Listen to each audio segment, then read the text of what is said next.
My name is Carly Stedham, and I'm currently a 7th grade ELA teacher at Barbers Hill Middle School. I have 5 years of teaching experience, 4 of those being in 7th grade ELA. I'm Core 4 through 8 subject certified as well as ESL certified. My site supervisor, his name is Matthew Barnett, and he has 26 years of education experience, and that includes 13 years as a teacher and 13 years as an administrator. He holds certifications for 4 through 8 mathematics as well as 8 through 12 mathematics. He has his principal certification and a superintendent certification, and he is currently at his 4th year of being the principal at Barbers Hill Middle School. Hi, I'm Lisa Whitaker. This is my 32nd year to teach. I'm certified in reading, 1st through 8th grade, and English, 6th through 12th grade. Also have an ESL certification and a master's degree as a reading specialist. And for the past 5 years, I've been here at Barbers Hill. Hi, I'm Nicole Stewart. This is my 27th year in education. I have certifications in English, secondary English, 6th through 12th. Also in ELA, 4th through 8th. Also hold certifications in ESL, GT. I have a master's degree in special education with an educational diagnostician certification to go with that. And this is my 1st year at Barbers Hill Middle School. My name is Chelsea Vayon. I have 10 years of teaching experience. This is my 5th year at Barbers Hill. I am certified 4th through 8th language arts, and then also have my ESL certification. Okay, so before we begin our meeting, we're going to go over our norms, and they're just here to help guide our discussion and ensure that we have a productive meeting. So our first norm is, of course, always be respectful. We want to listen attentively and allow others to speak because everyone's input is always valuable. Second, we want to always stay focused. We want to keep our discussion relevant because time is of utmost importance for everyone as an educator. Our third thing that we always want to do as a norm is use constructive language. So we want to provide feedback and stay focused on framing it in a positive outcome. We want to always make sure that we're offering solutions and moving forward. So if we need to table something, we can do that. Fourth thing that we want to do is we want to engage each other collaboratively. You know, we're a team and every perspective matters. So please feel free to openly discuss anything. It's always important that we maintain our confidentiality. Whenever we discuss this data, let's respect each student and it stays in the room. And then finally, let's stick to our time limits. Let's ensure that we cover everything that we need to discuss and we stay on track. I think if we stick to these norms that we can work together effectively and we can make the meeting meaningful. So thank you so much for participating today. Okay, so for our campus overview, we're at Barbers Hill Middle School North, and our school, it serves 7th and 8th grade students. Here in 7th grade, which we're in our 7th grade PLC, we currently have 244 students, 52 of those being classified as economically disadvantaged. We have 7 students who are currently labeled as emergent bilingual, as well as we have 20 students in the 7th grade who are receiving special education services. So the purpose of today's meeting is we are going to be analyzing our CBA4 data, and we're going to be discussing strategies for reteaching to support our struggling students. So CBA4 mainly focused on a paired passage, one of the passages being argumentative, while the other one was just an informational. So our purpose today is to identify areas where students who are economically disadvantaged and at risk face their main challenges, and we want to determine effective ways to address these gaps. So I think if we work together, we can develop some targeted intervention plans to improve the student understanding. So with you, I've given everyone their data. In this data set that we're looking at, all of these students are economically disadvantaged. A significant number of these students are emergent bilingual as well, and they receive or they receive special education services. which places them at even higher academic risk. So our student population is very diverse here. We have Hispanic students, white, we have Black, African Americans, and Asian students, as well as students who identify as more than one race in here. The average score across all the learning standards is around 49 to 50%, which definitely shows that in this group of students that we need some additional interventions. Our master's level is on the lower side with fewer than 20% of the students that receive masters in this grade level. Our emergent bilingual and special education students are seeming to be the ones who obviously struggle the most, with their average score as low as 35%. Black and African American students, they show the highest variability. We have some that have scored as high as 82%, while others are among some of the lowest performing in the group. And while our Asian students, they tend to perform well, with some reaching 85% mastery. So that group is one that wouldn't be as big a focus for today. So we have some gaps and some trends in our performance. It's pretty clear that some of these students are struggling with our higher order thinking skills, and mainly in the area that require like a critical analysis or inference making. These are the key skills that are necessary for their academic growth, and they're facing a big challenge in that area. Yeah, the reading comprehension is an area of concern too, and I noticed like specifically summarization, identifying main ideas, some of the drawing conclusions from text. These are like those foundational skills for understanding and engaging with various types of reading materials. So I feel like that's something that is definitely something we need to look at. Yeah, especially with this being argumentative and informational in the various.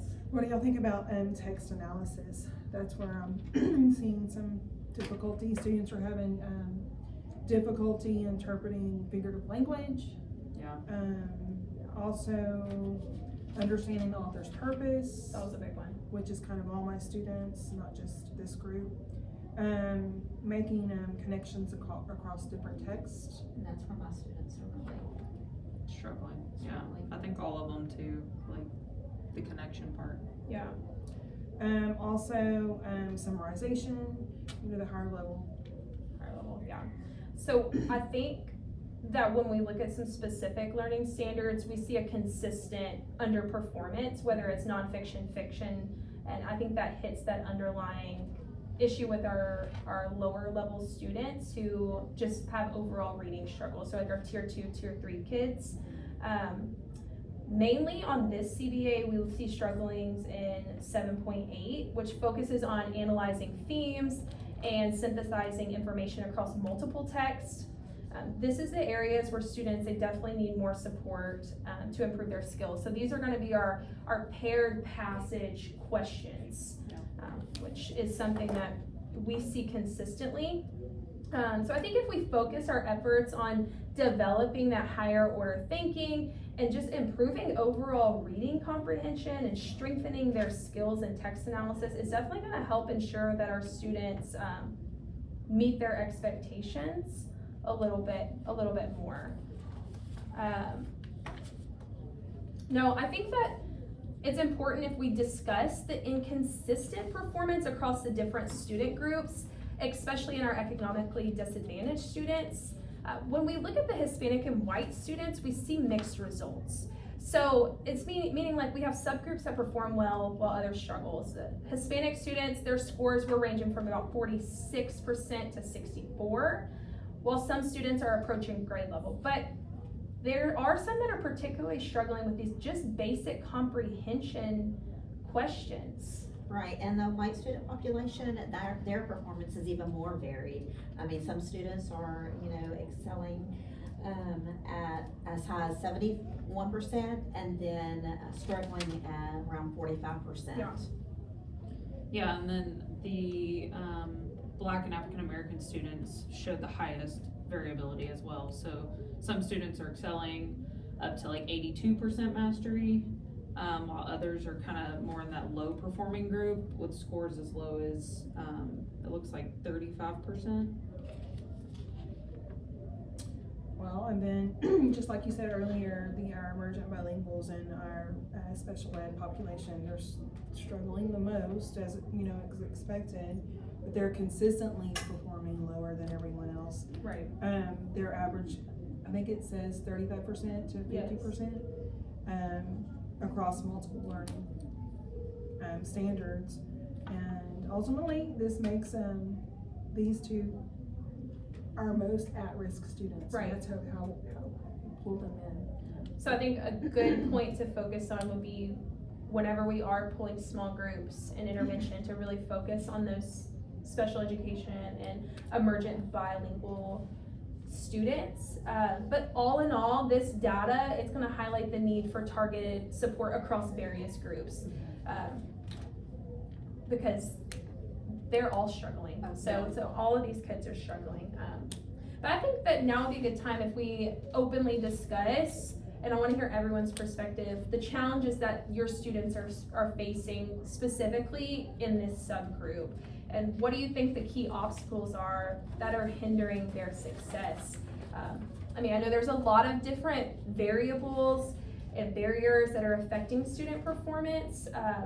Is there anything specific that you noticed in your classroom that could be contributing to these challenges? I want to know how we can support students who are struggling with reading comprehension, their critical thinkings, and their other key areas, and you know, how you think we can help bridge these gaps. So any examples that you have, anything that you've done in your own room, please share. So things that, what are some strategies that you currently use to address reading comprehension, or how can we support these students, maybe if they're struggling with main idea or theme? So what are some things that we could do? Well, I know currently in my class, I have my students set up in pairs, and so I have a high-level student paired up with a low-level student to, so that they can work together and as peers, and Kind so. of feed off each other. Right. Yeah. Right. Especially because if my low-level student doesn't understand, then naturally my high-level student, it's just second nature. They just like, well, this is, you know, this is how I do it, or this is how I understand it, or Right. this is what this means. And the lower-level student understands it, I think, better hearing it from another peer Right. Yeah, than just from versus hearing it us from on the me in the class. classroom Yeah. as Yes. well. Yeah. I've experimented with that as well, and that seems to help as well. Right. It even makes them, the ones that are lower, kind of even feel like more a part of something. Right. Because when we come back as a whole group, they can actually answer And the contribute. question, That's good. and it starts making them feel more confident Right. about answering questions. So when you're doing that in your classroom, I think that's great. How do you ensure that the lower level student is actually engaging? Like, what are some things that you could do? Well, I mean, I'm constantly roaming around the room Right. with a listening ear and making sure that they're staying on task. Right. And I do have those students that I can really, like, that are little teachers. Yeah. And so I even preface them sometimes, send them an email, ask them to come meet me in the morning, Right. and I kind of tell them what lesson we're gonna be doing. Right. And I tell the students that I want you to tell your partner exactly what your mindset is, Right. like the strategies that you took That's good. to get to that answer. And I noticed with especially like that special ed, Mm-hmm. that they feel like they have more friends Right. That's good. whenever, even though it's someone that they usually don't talk to. Right. Yeah. And so that they're taking an interest in them. And so I notice when we're not in partners, they look to that person like, Right. can Kind you, of for, like, help. can you help me? Right. Like, can That's you good. help me? That's good. Kate, so that's a really good strategy. Do you think that, how often should a strategy like that be utilized? Is that something that we should be doing every day? Or is that something that we should maybe be doing only a few times a week? Because we I don't only want do it- students to I be only too do it, dependent. Yeah. a few times a week. I Few mean, times like a week. maybe twice a week. Yeah. Twice a week, okay. Just to Or it transfer. might be like for like a 5-minute or Mhm. 10-minute little session Right. very quickly, Yeah. not the whole passage, like maybe help you on the first 2 and then Right. the next 2 you're doing it completely on your own and then we share with the class. Yeah. Right, I think that would be good.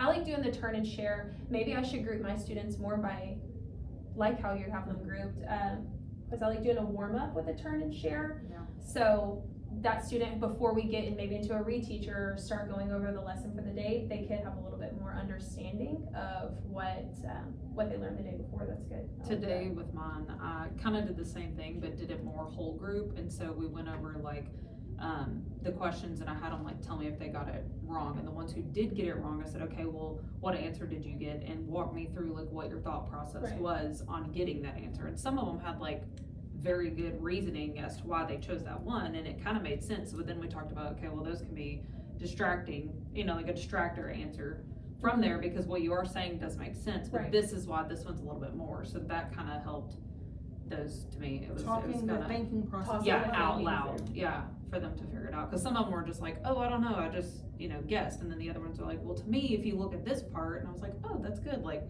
they went back in the text and showed me proof, so that was, I think it's super important for kids to share their thinking, because us as adults, of course, we've probably read the passage multiple times that day, Mhm. so we see and we instantly understand, but I always see more kids understanding things when another student is explaining it to them. Yeah. Because I don't know what it is, maybe they just don't wanna listen to an adult as much as they wanna Yeah. listen to another student. well, and today, this was like my higher group of kids too, so it was kind of interesting to see, like, even though they had missed that question, like, Right. their thought process was, well, why did I miss it, like, let me look Right. through it and talk through it, so. And with the higher group, what's interesting when they do that thinking process out loud, I've noticed that they caught themselves like, Oh, that's they where I see messed where up. they messed up. Yeah. Like they were like, oh, I actually read that question wrong. Yeah. Right. Yeah. Right. Yeah. That's good. That is really good. So going back to struggling with the high order thinking and the inference making, which is something that, as a teacher, you see all students struggle with, even from your GT kids, Yeah. they have moments where they struggle with it to your lowest ones. When we're thinking specifically about the economically disadvantaged and at-risk students, what exactly is it, do you think, that makes them struggle so much more? I feel like they're not really exposed to it as Okay. much as a lot of the others are, like the different levels of things, or Right. just like worldly experience that they don't really see. I Right. agree with that, So then- especially, You go ahead, no, But go ahead. especially with the economically disadvantaged, Right. they definitely haven't been exposed to, they haven't got to travel Right. Yeah. or They don't get to make those connections to things Exactly. either. real world. Yeah. I also think it connections. goes back to just parents, like as a child, parents reading to their kids. Yes, it's huge. And helping them as a kid make those inferences, even if it's just with a picture book or whatever it may be. Because if, a child is economically disadvantaged, most of the time, mom and dad are both at work all the Mhm. time. So it takes away from that exposure, which Yeah. is so important for kids. So what is something that us as educators could do to help bridge that gap, that we have no control over them coming to us with this? What are things that we could do? What do y'all think? That's a tough one. I feel like if we were in elementary, Right. like especially the kindergarten, pre-K area, that we could bring those parents in and just kind of teach them. Right. Yeah. Our community, I mean, so I don't know if we could, this doesn't help us right now in 7th grade, but we could reach out to our elementary Right. schools and ask if, we could even help. I don't mind helping with, parents, educating parents, how Right. important it is to expose them to reading books with them. Right. Helping them write their name, and Right. even coloring, just little basic skills, because some parents may not even think of that. See, do they have any siblings that could possibly even help them? So now for 7th grade, I feel like now we can kind of like show, I know my kids get really into if I have like a movie clip that goes Right. with what we're Right. reading, Yeah, that's like good. for them to see the images that they don't really know of something in the text. I think that helps a lot. I also just think like us giving a variety of different text, Mhm. or like letting them choose something that maybe they are a little more familiar with, like giving kids choice, I think is really good to kind of expose One them of- to those. One of the things that I remember we did this year, reading about some topics that aren't necessarily interesting, like the Cold War. we did a lot of background Yeah. knowledge on that. Like we watched videos, we took notes, and I felt like for my students, and I honestly felt like my lower students, my economically disadvantaged, my SPED, my emergent bilingual groups. students, they got more into I it agree. than what the Yes. other kids did Yeah. because this is something that they were never able to understand before. Yeah. So I felt like that was a really Giving big them the background giving information. that to them and really slowing it down and letting them actually be able to understand instead of just saying we're reading about the Cold War and just Yeah. assuming that everyone Well, and I think they knew what that even was. still now are like, if we read something that even kind of hints to those same Right. things, they've been making those connections from just us showing them Right. those different things with the Cold War. very true. Well, Now, and I'm even gonna bring in like, cause I teach a lot of the special education students and Right. inclusion and the ESL students. So, and we're reading Holes, the novel Holes right now, and so one of the words was caught. Mhm. And so my students Right. have never heard of the word caught before. And Yeah. I'm like, what is a caught? And so I had to bring up a picture of a caught Yeah. and show it to them. Yeah. And so, Because they've never been camping. Right. yeah, Yeah. never had it, couldn't make that Yeah. connection whatsoever. Yeah.